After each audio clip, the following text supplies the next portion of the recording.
अस्सलाम वालेकुम, good morning to you all. आज बेसिकली जो टॉपिक डिस्कस करना है वो आपके सामने है। ठीक है, सबसे पहले हमें क्या देखना है, अपॉर्चुनिटी कॉस्ट। ठीक है, एग्जांपल से पहले मैं आप लोगों को समझा दूं कि अपॉर्चुनिटी कॉस्ट क्या होता है। अपॉर्चुनिटी कॉस्ट को बाज़ जगह अपॉर्चुनिटी लॉस भी कह सकते हैं आप। देखिए, अगर मान लेते हैं कि आपके पास आप फार्मर हैं और आपके पास एक ज़मीन है, उस ज़मीन के ऊपर आप दो चीज़ की खेती कर सकते हैं। ठीक है, चाहे आप उसके ऊपर गेहूं की खेती करें, चाहे उसके ऊपर आप आलू की खेती करें। ठीक, अगर आप उसके ऊपर वीट प्रोड्यूस करते हैं, गेहूं प्रोड्यूस करते हैं, तो आप एट द सेम टाइम आप उसके ऊपर आलू को नहीं उगा सकते। ठीक है, तो इसका मतलब जो जो भी फायदे आपको आलू से मिलने वाले होंगे वो नहीं मिलेंगे। तो इसी तरीके से अपॉर्चुनिटी कॉस्ट होती है। It is the benefit which is sacrifice by the producer. फिर it is the benefit which is sacrifice by the producer by opting an alternates. आपके पास बहुत सारे ऑल्टरनेट्स हैं, उसमें से कोई आप एक ऑल्टरनेट सेलेक्ट करते हैं, तो बाकी जो रेस्ट ऑफ ऑल ऑल्टरनेट्स होते हैं उसके बेनिफिट से आप कहीं ना कहीं क्या हो सकते हैं, सेक्रीफाइस कर देते हैं। तो उसी को हम क्या कहते हैं, अपॉर्चुनिटी कॉस्ट कहते हैं। उसके बाद मार्जिनल अपॉर्चुनिटी कॉस्ट।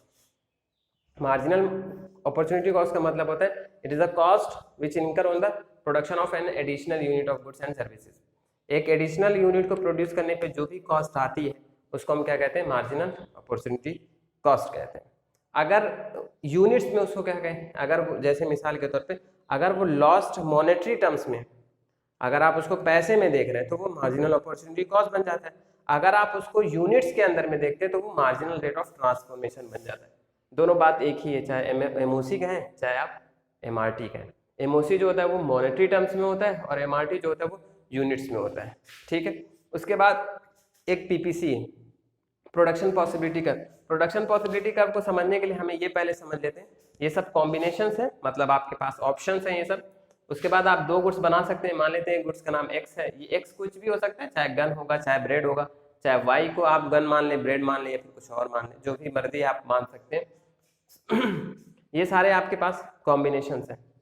ठीक है, अब अगर मान लेते हैं कि आपने गुड एक्स को कुछ भी प्रोड्यूस नहीं किया, तो आप गुड्स वाई के कितनी यूनिट्स बना पा रहे हैं, 10। उसके बाद जैसे जैसे आप बढ़ा रहे हैं वैसे वैसे ये घट रहा है, लेकिन इसके जो घटने का रेट है ना वो लगातार बढ़ रहा है, कांस्टेंट रेट से नहीं घट रहा। पहले 1 से घटा, फिर 2 से, फिर 3 से, फिर 4 से, ऐसे घट रहा है।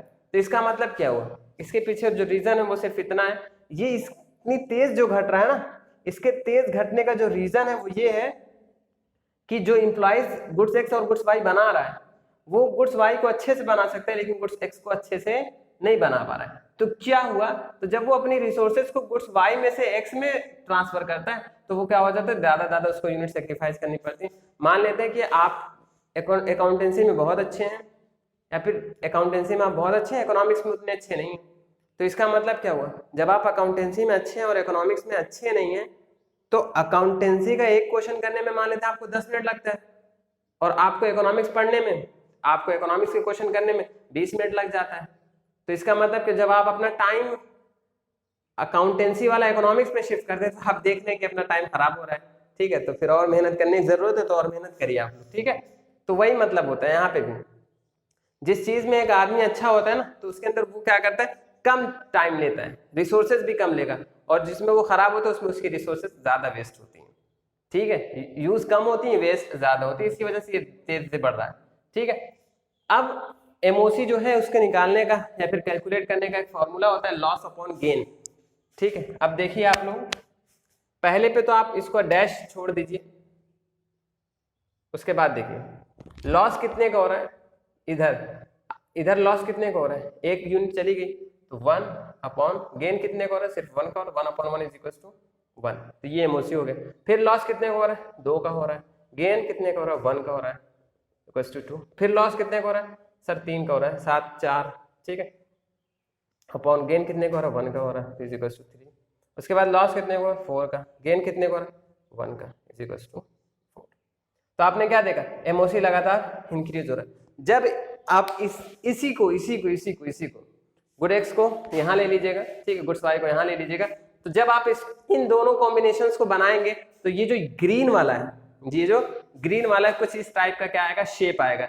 इसी वजह से इसको कहा जाता है पीपीसी कॉन्केव टू ओरिजिन। क्या कहा जाता है, ये ग्राफ क्या शो करता है, PPC concave to origin, PPC is concave to origin. ठीक है, तो इसके रीजन क्या होते हैं कॉन्केव टू ओरिजिन के?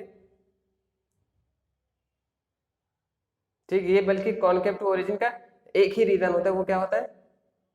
Due to increase in MOC. याद रखिएगा, आप हमेशा याद रखिएगा। ठीक है, ये इंपॉर्टेंट है, पूछा जा सकता है वाई पीपीसी इज कॉन्केव। अब बता दी due to increase in MOC. अब सवाल पूछेगा आपको एमओसी क्यों इंक्रीज होता है, तो आप उसको यूं कह सकते हैं कि due to when the producer shift the resources from one use to another use, he will sacrifice या फिर loss more and more units, that is why MOC increases। ठीक है, अगर MOC इंक्रीज होगा तो पीपीसी क्या होगा? कॉन्केव होगा। दो चीजें। अब देखो इसके पीपीसी के अंदर असम्पशंस हैं, ठीक है, assumptions to PPC. Technology same रहेगी, नहीं बदलेगी मतलब, ठीक है। रिसोर्सेज भी सेम रहेंगे, रिसोर्सेज भी सेम रहेंगे। अगर रिसोर्सेज या फिर टेक्नोलॉजी बढ़ती है, अगर रिसोर्सेज इंक्रीज होती है, टेक्नोलॉजी एडवांस होती है, तो आप ज्यादा यूनिट्स प्रोड्यूस कर सकते हैं उन्हीं रिसोर्सेज से, तो पीपीसी आपका क्या हो जाएगा? शिफ्ट हो जाता है। ठीक है, तो इसको क्या कहते हैं? जो ब्लू वाला है, ग्रीन से अगर आप ब्लू पे जाते हैं तो उसको कहते हैं shift, PPC shift rightward, PPC shift rightward. दूसरा, अगर आप ग्रीन से फिर ब्लैक की तरफ आते हैं तो PPC shift leftward, PPC shift leftward. PPC shift leftward कब होता है? रिसोर्सेज घट जाए, ठीक है, टेक्नोलॉजी क्या हो जाए? आउटडेटेड हो जाए, टेक्नोलॉजी क्या हो जाए? आउटडेटेड हो जाए। ठीक है, बात समझ में आ गई? चलो देखो, अगर एक पॉइंट यहाँ पे, एक पॉइंट यहाँ पे, एक पॉइंट यहाँ पे, ये तीन पॉइंट्स हैं। इस पॉइंट को क्या कहा जाता है? देखो इसका मतलब जो गिवन टेक्नोलॉजी है, गिवन रिसोर्सेज आप इतना प्रोड्यूस कर पा रहे हैं, ये मतलब होता है। ठीक है, अब ये आपके पास जो रिसोर्सेज है उससे आप ये पा सकते हैं, प्रोड्यूस कर सकते हैं, लेकिन नहीं कर, इसका मतलब यहाँ पे क्या हो रहा है? वेस्टेज ऑफ रिसोर्सेज हो रहा है। क्या हो रहा है? Wastage of resources, under utilisation भी इसको कह सकते हैं। क्या कह सकते हैं? Under utilisation of resources. और यहाँ पे आपके पास जो टेक्नोलॉजी उससे आप प्रोड्यूस ही नहीं कर सकते। इसका मतलब आप 100, इस पॉइंट पे कितने यूनिट बना सकते हैं आप? 100, लेकिन आपके पास जो कैपेसिटी है वो सिर्फ 20 यूनिट बनाने की। जब कैपेसिटी 20 यूनिट बनाने की, तो आप 100 यूनिट नहीं बना सकते। इसका मतलब क्या होता है? इस पॉइंट को कहते हैं नॉन अचीवेबल पॉइंट्स। क्या कहते हैं? Non achievable points. ठीक, ये अचीवेबल पॉइंट्स है, ये भी अचीवेबल पॉइंट्स है। ये क्या शो करता है? Fuller utilisation of resources, under utilisation of resources, over utilisation of resources. आपको अपनी रिसोर्सेज को बहुत ज्यादा ओवर यूटिलाइज करना पड़ेगा, इसका मतलब रिसोर्सेज को बढ़ाना पड़ेगा। ठीक है, यहाँ तक बात समझ में आ गई? ठीक। अच्छा, एक बात और भी है, देखो मैं कहीं पर देखो, ये ऐसे भी हो सकता है, पीपीसी क्या हो सकता है? ऐसे भी हो सकता है, स्ट्रेट। इसको हम क्या कहते हैं? कांस्टेंट। ये कब होगा? जब आपका एमओसी कांस्टेंट रहेगा। एमओसी क्या हो? कांस्टेंट हो। मतलब ये जो यहाँ पे एमओसी है ना, जैसे 1 2 3 बढ़ रहा था ना, वहां पे 1 1 1, और यहाँ पे ये क्या है? फिगर 3 में कॉन्वेक्स है, कॉन्वेक्स। ये कब होगा? जब ये आपका एमओसी 4 3 2 1 ऐसे रहे, तो कॉन्वेक्स बनेगा। ठीक है, आमतौर से जो टिपिकल शेप ऑफ पीपीसी होता है वो हमेशा क्या होता है? कॉन्केव होता है। हमेशा जो आपको पीपीसी मिलेगा वो कॉन्केव ही मिलेगा, कॉन्वेक्स और स्ट्रेट नहीं मिलता है। ठीक है, एक बात और सुनिए, ठीक है, ये आपके एक पीपीसी है। अच्छा, एक बात है, जो आपका ओरिजिनल शेप होगा, ठीक है, आप हमेशा जब भी पीपीसी के क्वेश्चंस आए तो आप क्या करिएगा? एक ओरिजिनल पीपीसी बना लीजिएगा, उसके बाद उसके ऊपर इम्पैक्ट्स दिखाइएगा, क्या इफेक्ट पड़ता है, और उसको हमेशा याद रखिएगा, आपको डैश डैश से समझाना है।